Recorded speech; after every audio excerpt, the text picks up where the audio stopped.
Donc, ici,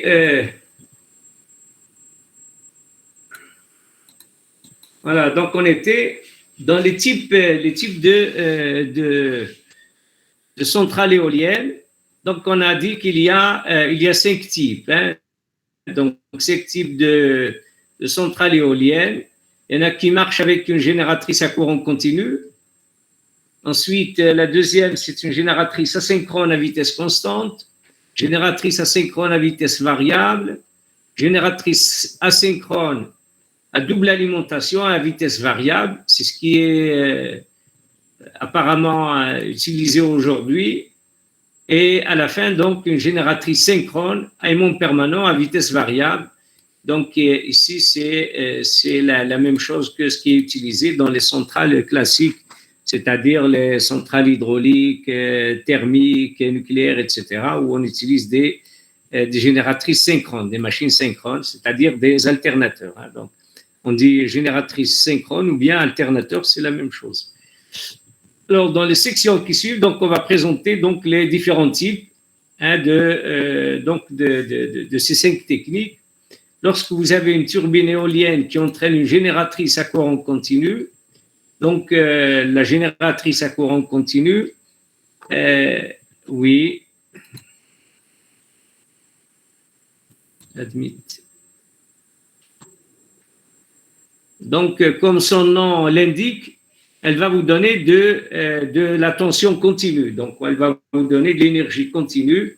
Et évidemment, pour l'envoyer sur le réseau, donc pour la transporter et l'utiliser, donc il faut la convertir en alternative parce que aujourd'hui, toute l'énergie électrique est quasiment consommée sous forme d'énergie alternative.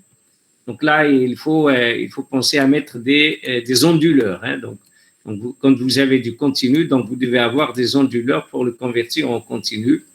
Donc, la figure 6 montre la turbine couplée à la génératrice à travers une boîte de vitesse. Donc, il y a toujours un régulateur de vitesse. Et la génératrice et la boîte de vitesse sont logées dans une nacelle. La nacelle, c'est tout ça. Hein. Donc, tout ça, c'est la nacelle. Hein. Donc, c'est le corps de la centrale. Donc, vous avez la turbine ici. Donc, c'est les ailettes. Ensuite, vous avez le réducteur de vitesse ici. Hein? Et donc, il y a l'arbre qui est accouplé directement avec la génératrice à courant continu qui est ici, donc qui débite son énergie à travers un interrupteur ou un disjoncteur. Elle débite donc son énergie sur des batteries. Hein? Donc, elle charge des batteries et aussi, donc, elle alimente des charges à courant continu.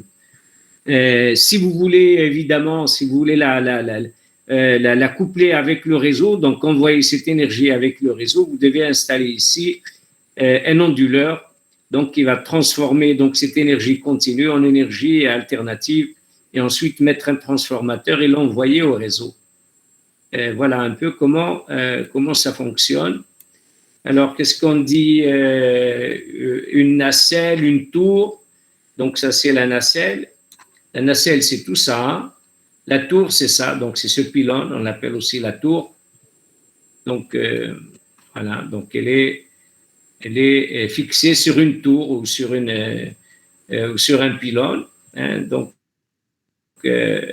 ce poteau et tout le reste, ça, on appelle la nacelle. Donc, voilà. Donc, la boîte de vitesse, elle augmente donc la vitesse de la turbine par un facteur de 20 à 30, parce que la vitesse du vent, on a dit, elle est à peu près à 14 km par heure, hein, si je me rappelle bien. Donc, les vitesses, on les avait définies la dernière fois. Voilà, c'est à peu près un vent fort déjà, c'est 12 mètres à la seconde. Hein, donc, c'est 12 mètres à la seconde pour un vent fort. Ensuite, après, ça devient dangereux hein, lorsque les vents sont supérieurs à 12 mètres par seconde. Donc, ils deviennent dangereux. Ils peuvent même casser donc la turbine en totalité. Donc, voilà. Donc, cette vitesse-là, elle est donc réglée par ce convertisseur. Elle est convertie en une vitesse qui correspond donc au fonctionnement de la génératrice, de la génératrice à courant continu. Donc, alors, 20 à 30, donc elle va augmenter donc la vitesse de 20 à 30, donc 12 mètres par seconde, pour la multiplier par 30 pour avoir la vitesse de rotation de la génératrice à courant continu, ce qui permet d'utiliser une génératrice commerciale à haute vitesse en général. C'est des génératrices qui fonctionnent à des vitesses de l'ordre de 1000 à 1500 tours minute, donc des dimensions réduites. Voilà, ça c'est la génératrice à courant continu, donc elle correspond lorsque, surtout, vous avez à alimenter des charges à courant continu, et là c'est vraiment efficace, et puis aussi, bon, on peut même stocker un peu de cette énergie pour les périodes où il n'y a pas de vent, parce que le vent, des fois, il souffle, comment dire, en bonne quantité, des fois, il s'arrête, donc ça vous permet donc d'économiser, enfin plutôt de sauvegarder de l'énergie, donc de stocker de l'énergie pour l'utiliser pendant les horaires où il n'y a pas de vent. Donc, l'énergie produite par les génératrices est stockée dans une batterie. Donc, c'est des batteries, donc c'est un ensemble de batteries qui régularise la tension et fournit donc une alimentation stable à la charge à courant continu. Donc, ici, évidemment, la tension n'est pas tout à fait, tout à fait constante. Donc, elle est un peu fluctuée. Pourquoi? Parce que la vitesse n'est pas tout à fait fixe. Donc, on peut avoir une fluctuation de la tension, mais avec les batteries, ça permet donc de se charger avec une tension fluctuée, ce qui ne pose pas beaucoup de problèmes. Mais de l'autre côté, elle peut débiter sur des charges avec une tension assez correcte pour l'utilisateur. Alors, la tension, donc, une alimentation stable, la charge à courant, même lorsque le vent tombe, c'est-à-dire lorsqu'il n'y a pas de vent, les batteries vont nous donner de l'énergie.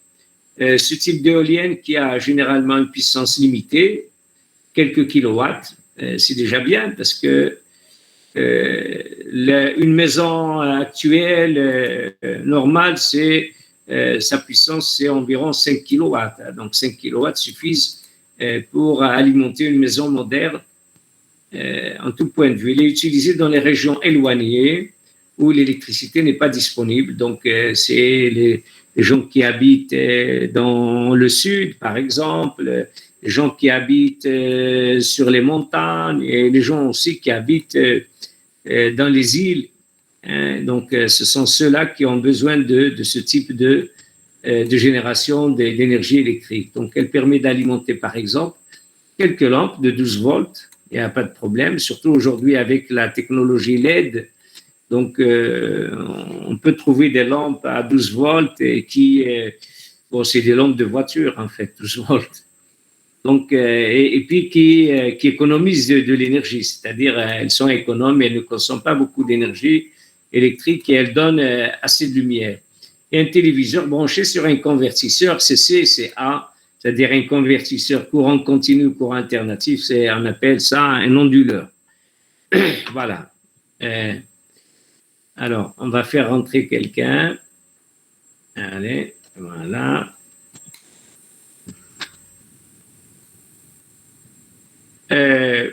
Ensuite, nous avons la turbine éolienne entraînant une génératrice asynchrone à vitesse constante. Donc là, c'est un peu singulier parce que les machines asynchrones, comme vous devez l'étudier en module de machine électrique, donc les machines asynchrones, c'est beaucoup plus utilisé comme moteur et non pas comme génératrice. Donc, mais ici, pour l'éolienne, donc, il y a une exception. Donc, les machines asynchrones sont utilisées comme génératrices.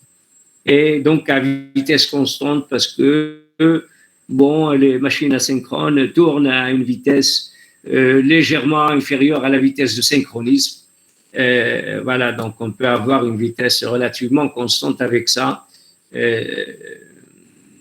Voilà. Donc la figure 7 montre une grande turbine éolienne entraînant une génératrice asynchrone. Donc c'est une machine asynchrone qui fonctionne en génératrice à cage d'écureuil.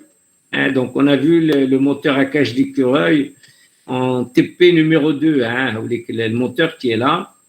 Donc la cage d'écureuil, c'est le rotor. Le rotor, il est constitué de barres comme ça en aluminium et qui sont court-circuités par des anneaux sur les deux côtés. Donc ceux qui ont fait le TP numéro 2, ils ont dû voir le moteur asynchrone triphasé à cage d'écureuil, c'est-à-dire que le rotor n'est pas bobiné, donc ce sont des barres comme ça verticales et qui sont court-circuitées sur les deux côtés, donc elles remplacent les bobinages du rotor. Ça donne, cette technologie donne des moteurs assez robustes pour l'industrie.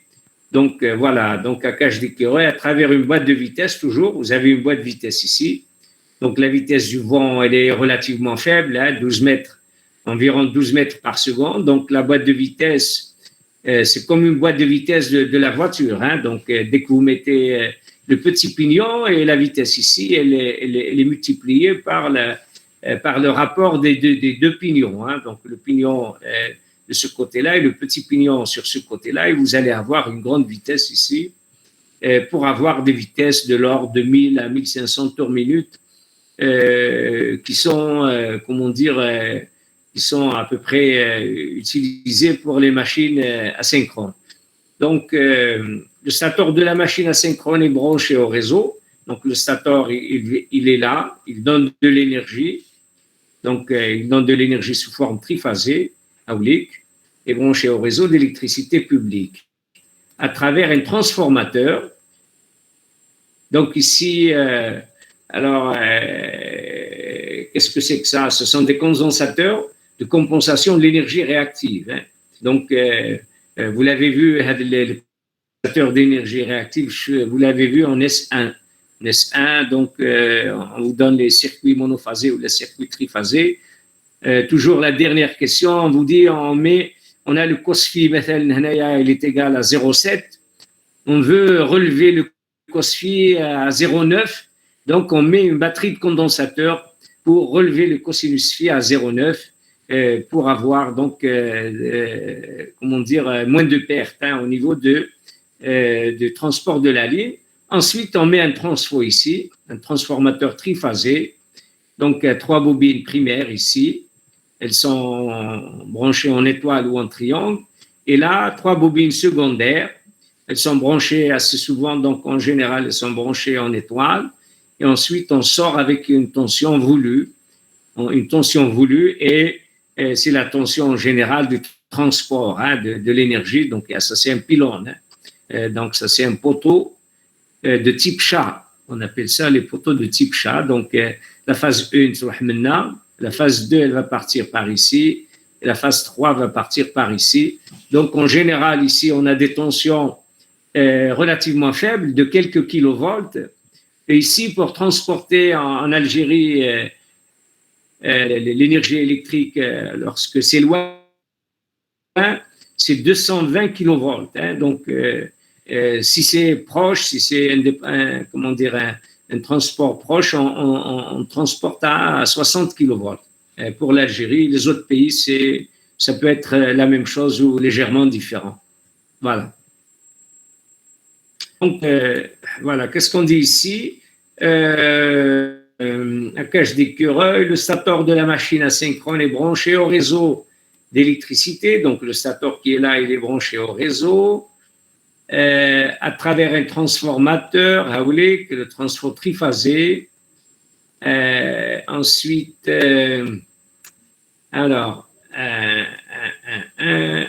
qui augmente la tension, bien sûr. Comme la fréquence de la tension appliquée au stator est imposée, donc 50 Hz pour tous les pays du monde et 60 Hz pour les États-Unis et le Canada. Donc, le flux magnétique créé par le stator tourne à la vitesse constante. Donc, il faut que la vitesse soit constante ici. pour avoir donc une fréquence fixe et obligatoire. Hein. Vous ne pouvez pas brancher donc un alternateur au réseau avec une fréquence différente de la fréquence du réseau. Vous l'avez vu en TP numéro 4. Hein, il faut que la fréquence soit égale à 50 Hz. Donc, il y a un fréquence mètre sur le panneau sur le panneau de couplage au réseau. Et vous avez donc un fréquence mètre qui fonctionne avec des lames vibrantes. Hein, des lames vibrantes. Lorsque la lame 50 Hz vibre, ça veut dire que vous êtes à la fréquence 50 Hz du réseau. Et c'est sous cette condition que vous pouvez faire le couplage au réseau. Sinon, c'est interdit. Si vous n'avez pas le 50 Hz, la fréquence des tensions de votre génératrice, eh bien, vous n'avez pas le droit. Donc, le flux créé dans le sateur donc à vitesse constante.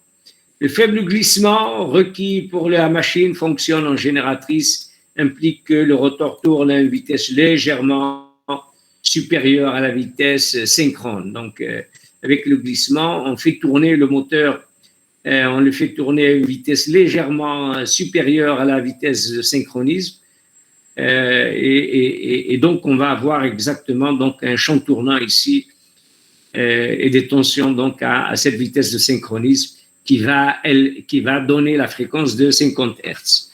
Donc, pour un moteur à 4 pôles, donc la vitesse de synchronisme, c'est 1500 tours minute. Hein, 1500 tours minute qui va donner la fréquence de 50 Hz. Pour un autre nombre de paires de pôles, la vitesse va varier évidemment. Voilà, donc ici, c'est la turbine éolienne, la turbine éolienne, entraînant une génératrice asynchrone, il y a génératrice asynchrone, à travers une boîte de vitesse. Elle est là, la boîte de vitesse, c'est 3. La vitesse de la génératrice reste pratiquement constante parce que il y a ce régulateur de vitesse, donc il y a cette régulation de vitesse, et quelle que soit la vitesse du vent. Donc la vitesse est imposée par le moteur asynchrone. Et cette technologie ne peut pas extraire la puissance maximale disponible pour toutes les vitesses du vent. Bon, c'est un petit inconvénient qui va être réglé par d'autres technologies. Donc, la turbine tourne donc à une vitesse pratiquement constante. Comme la vitesse de la turbine n'est pas toujours adaptée à la vitesse du vent, cela implique qu'on ne peut pas toujours extraire la puissance maximale du vent. La puissance réactive absorbée par la génératrice est fournie par un banc de condensateurs, 5. Donc, voilà, hein, ce sont des condensateurs de compensation, si bien que la puissance est fournie au réseau à un facteur de puissance pratiquement unitaire. Donc, les condensateurs vont compenser donc l'énergie réactive et vont donner une puissance ici avec un coefficient égal à 1. Hein, la puissance, donc un facteur de puissance pratiquement unitaire, ça veut dire que cosinus phi égale à 1. Cosinus phi égale à 1. Donc la puissance transmise au réseau, c'est la puissance mécanique, P, T développée par la turbine, moins les pertes dans la boîte de vitesse, la génératrice et le transformateur. Voilà. Donc, le rendement toujours, donc la puissance que vous donnez ici au réseau, hein, donc PT moins les pertes. Donc, PT, c'est la puissance du vent. Donc, les pertes, déjà, tu as le vent, la puissance du vent, donc ce n'est pas toute la puissance du vent qui est transformée en couple mécanique de rotation. Il y a les frictions au niveau des rotations, au niveau plutôt de convertisseurs de vitesse, de régulateurs de vitesse. Donc, on a des pertes ici. On a les pertes classiques, le moteur, les machines. Il y a les pertes fer, le circuit magnétique, il y a les pertes joules, les bobinages. Donc, il y a les bobinages, ou les barres du rotor. Donc, il y a les pertes joules. Donc, les pertes fer, les pertes joules, plus les pertes mécaniques, parce qu'il y a un frottement ici. il y a des roulements ici, donc il y a un frottement, donc vous avez les pertes mécaniques. Ensuite, vous rentrez vers le transfo. Bon, la ligne, elle est petite, donc on néglige les pertes dans la ligne. Le transfo, on a le primaire ou le secondaire. Dessous le TP numéro 1, donc les pertes fer, le circuit magnétique du transfo, plus les pertes joules, le bobinage primaire ou le bobinage secondaire. La puissance, le baria, elle va être donc délivrée au réseau. Voilà un peu comment on calcule le rendement. C'est cette puissance délivrée au réseau divisée par la puissance transmise par l'éolien. Donc le rendement, c'est PT divisé par PT moins perte joule et perte fer dans le transfo, moins perte joule et perte fer plus perte mécanique dans la génératrice asynchrone, moins plus les pertes les pertes du régulateur de frottement lié au régulateur de vitesse. Voilà comment on calcule le rendement. C'est PT divisé par non, ici c'est PF, P fourni divisé par PT. Ou PF fourni égale à PT moins les pertes là, moins les pertes ici, moins les pertes sur le transfo. C'est le TP de électrotechnique fondamentale 2. Alors, qu'est-ce qu'on a dit? Alors, comme la vitesse de la turbine n'est pas toujours adaptée, qui implique qu'on ne peut pas toujours, condensateur, la puissance donc par la turbine, moins les unitaires, la puissance transmise au réseau et la puissance PT développée par la turbine, moins les pertes dans la boîte de vitesse, la génératrice et le transformateur. Voilà, on a raconté ça maintenant. Ensuite, la puissance de la machine asynchrone, généralement comprise entre 100 kW et 800 kW. Ce sont de grandes puissances. Sachant qu'une maison, elle a besoin de 5 kW. Donc, 5 kW, c'est combien de maisons? 150 maisons. Vous pouvez brancher avec 800 kW.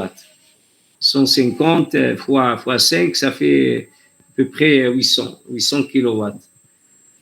Voilà. Donc, dans certains types de génératrices asynchrones, le stator comprend 2 enroulements, ayant chacun un nombre de pôles différent. Là, c'est pour la vitesse, parce que la vitesse N égale 60 fois F divisé par P. P, ouais, le nombre de paires de pôles. Donc, quand on change le nombre de paires de pôles, on change la vitesse. Et lorsque le vent souffle à haute vitesse, on utilise l'enroulement ayant le plus petit nombre de pôles pour avoir la grande vitesse, parce que divisé par P. Lorsque, à la plus haute vitesse synchrone, inversement, pour les vents faibles, on utilise l'enroulement, donc le bobinage, qui a le nombre de paires de pôles inférieur. En général, on a 2 paires de pôles et 4 ou la 4 et 6. En général, 2 paires de pôles pour avoir 2 vitesses différentes. Le changement d'enroulement est effectué par un interrupteur de transfert automatique programmé pour optimiser la puissance extraite du vent. Donc, il y a un switch qui est connecté donc à un mesureur de vitesse. Lorsque la vitesse est très élevée, le switch va vous mettre sur le nombre de paires de pôles le plus bas. Et lorsque la vitesse donc est faible, il va vous mettre sur le couplage, les bobines, sur le nombre de paires de pôles le plus élevé. Voilà un peu comment ça fonctionne, ce système donc asynchrone. بعد عندنا l'éolienne entraînant une génératrice asynchrone à vitesse variable. C'est la nouvelle technologie. Donc, on varie la vitesse de la machine asynchrone. Et bon, aujourd'hui, en général, on la varie avec la variation de la fréquence, parce que la vitesse N égale à 60 fois F divisé par P. Donc, qu'est-ce qu'on va… 60, c'est une constante. F, c'est la fréquence, et P, c'est le nombre de paires de pôles. Donc, le plus facile à varier, c'est le F, puisque le nombre de paires de pôles, c'est le nombre de bobinages que l'on met au stator. C'est un peu compliqué de varier ça. Même si on le varie, on met deux types de paires de pôles. Donc, on met 2 et 4 et déjà le stator est plein de bobinages. On ne peut pas faire mieux que 2 ou 3 vitesses. Mais lorsque vous arrivez à régler la fréquence, donc 60 fois F divisé par P, eh bien, je varie F, la fréquence, comme je veux, et donc je varie la vitesse comme je veux. Donc ici, la figure 8, elle est semblable à la figure 7, sauf que le stator de la machine à cage d'écureuil est relié à un convertisseur qui impose une fréquence variable. Voilà. Donc, on varie la fréquence avec un onduleur. Toujours, on met un onduleur. Donc, l'onduleur, il va nous permettre d'avoir une fréquence variable. Convertisseur 1, convertisseur 2. Donc, هذا على حسب la vitesse du vent. Donc, j'ai le régulateur de vitesse. Il est mécanique. C'est des pignons, en quelque sorte. Donc, donc, c'est une vitesse, une variation mécanique. Ensuite, ici, en fonction de la vitesse, la machine asynchrone va nous donner une fréquence qui correspond donc à cette vitesse-là. La fréquence RIA, premier convertisseur, je la convertis en continu. Donc, je vais, toute la puissance, toute la tension, je la convertis en continu. On appelle ça un redressement. Donc, c'est un redresseur. Convertisseur 1 est un redresseur. Il convertit l'énergie à fréquence variable en énergie continue, donc plus-moins. Ensuite, quand je convertis cette énergie en plus-moins, je mets un convertisseur 2. Convertisseur 2, c'est ce qu'on appelle l'onduleur. Donc, il va convertir cette énergie en continu, en énergie alternative, mais à fréquence du réseau, c'est-à-dire à telle que la fréquence 50 Hz. On va le transfo et je l'envoie au réseau. Voilà un peu comment fonctionne cette conversion. Donc, on peut maintenant faire varier la volonté, la vitesse synchrone de la génératrice. La vitesse du vent est constamment mesurée par un anémomètre et lorsque celle-ci varie, on change la fréquence du convertisseur, donc ici, de façon à extraire le maximum d'énergie du vent. Voilà. Ensuite, la génératrice à fréquence variable permet en effet de faire fonctionner la turbine de la vitesse optimale, à la vitesse optimale, permettant de développer la plus grande puissance mécanique pour une vitesse de vent donnée. Donc ici, on ne crée pas de contraintes sur la machine, sur la génératrice asynchrone. On la laisse donner n'importe quelle fréquence, donc on ne lui impose pas de vitesse. La vitesse ici est variable, on ne lui impose pas de vitesse, mais ici on va avoir donc une fréquence variable que l'on va donc essayer de convertir donc en totalité en continu.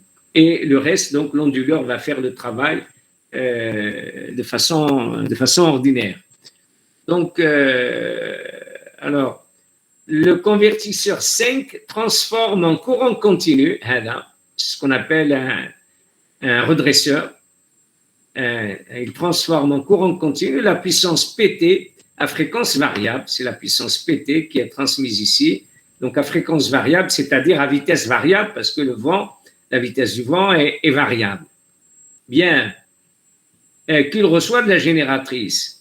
En même temps, il fournit la puissance réactive Q absorbée par la génératrice.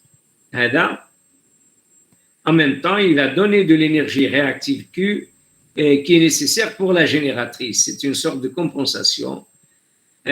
Pour ça, le lien à courant continu entre le convertisseur 5 et 6, donc là c'est de continu, transporte la puissance active PT qui est alors convertie en puissance triphasée par le convertisseur 6.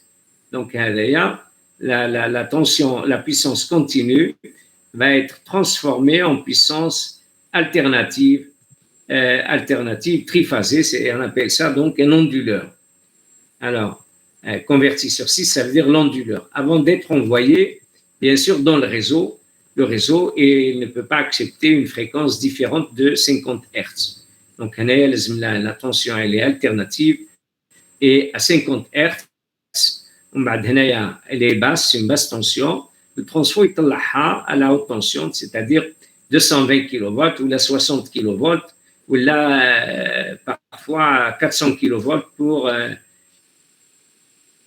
pour le nouveau réseau 400 kV, et elle est transportée vers les utilisateurs. Voilà, en puissance triphasée par le convient avant d'être envoyée dans le réseau. On remarquera que chaque convertisseur doit transporter la totalité de la puissance produite par la génératrice. Voilà. Donc les convertisseurs, ils doivent transporter, mais ils doivent convertir, c'est-à-dire ils doivent être robustes, ils doivent, résister aux forts courants. Puisqu'il y a des forts courants ici, c'est des puissances de 100 à 800 kilowatts. Donc ce sont de fortes puissances et des forts courants. Et le problème aujourd'hui avec l'électronique de puissance, parce que c'est de l'électronique de puissance. C'est un redresseur, c'est un onduleur, donc c'est de l'électronique de puissance. Et le problème avec l'électronique de puissance, c'est que la technologie d'aujourd'hui ne nous permet pas de construire facilement des redresseurs qui supportent les très forts courants et les très fortes tensions. Donc il y a toujours un problème de technologie de semi-conducteurs et de redresseurs. Voilà. Ensuite, on remarque que le convertisseur doit transporter donc une forte puissance. Les deux convertisseurs utilisent la technique de la modulation de la largeur d'impulsion, MLI, pour produire une tension CA, courant alternatif sinusoïdal, tout en minimisant les courants harmoniques injectés dans le réseau. Donc la technique MLI, c'est celle-là qui est utilisée pour actionner ou pour commander donc le fonctionnement de cet onduleur, donc le module d'électronique de puissance. Donc on va vous enseigner quelle est donc la technique de modulation de la largeur d'impulsion. Pourquoi? Parce que qu'est-ce qu'il fait derrière? Il va donc le convertisseur va couper la tension continue, il va la couper donc en petites impulsions, et donc en modulant la largeur d'impulsion, donc la largeur de l'impulsion, on peut optimiser la conversion du continu vers l'alternatif, et aussi elle nous permet aussi de régler donc la fréquence. Donc la fréquence, elle est liée à la période de ces impulsions-là. Pour produire donc une tension alternative ici, courant alternatif CA, courant alternatif sinusoïdal, tout en minimisant donc les courants harmoniques. Les courants harmoniques, c'est-à-dire c'est les courants de déformation de l'onde. Donc l'onde normalement elle est sinusoïdale pure. Lorsqu'elle a des harmoniques, elle est un peu déformée comme ça, donc elle est un peu ondulée. C'est une sinusoïde, mais qui est un peu ondulée, qui est déformée. Voilà, donc ce système-là, c'est le système qui est utilisé actuellement donc, pour la production de l'énergie électrique à partir des turbines éoliennes. Voilà un peu. Donc là, on a terminé donc avec les différents modes de production d'énergie électrique. On a terminé ce document de base. C'est un document très important qu'il faut lire parce que l'examen contiendra un maximum de questions sur ce document-là. Voilà. Donc, est-ce qu'il y a des questions? Est-ce que vous avez des questions? Non, monsieur. C'est bon. Normalement, les cours, c'est 1 heure. On arrête et on donne rendez-vous à la semaine prochaine pour les prochaines présentations. Mais moi, franchement, la présentation d'aujourd'hui, elle est vraiment impeccable. Hein. J'espère que les autres vont présenter aussi de la même façon. Voilà, donc je vous souhaite bon courage. Merci, monsieur. Sahaftor. Allez, merci à vous. Sahaftolkom. Au revoir. صار طولك ماشي صح Saha.